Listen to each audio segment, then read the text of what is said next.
It seat कुवार गंदल जोगी होर भी बूटियां जानदा है।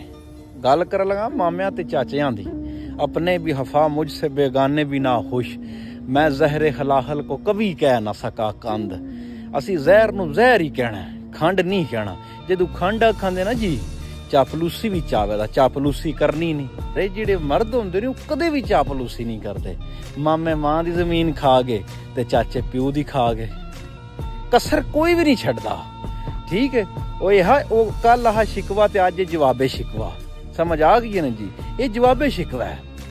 ठीक है, मामिया चाचिया ने भी कसर को नहीं छड्डी होंदी। जिस बाद दफा भतीजे जिहड़े ने वो बागी हो जाते ने, आखे नहीं लगते, आप बीतियां होंदियां ने। खुदा दी कसम है, सच्ची गल पिया करना। कितने चाचे ने जिन्हां ने सकिया भरावां दे जनाजे नहीं पढ़े, तो भतीजे होंदे तो भतीजियां दे मौजूदगी विच नहीं पढ़े। क्या उन्हां भतीजियां दे अंदर जहर नहीं?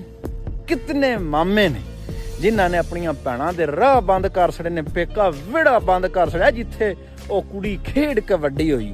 ते क्या भाणजियां नूं नहीं पता? सारा पता है, सारा पता हुंदा है। इस वास्ते मेरे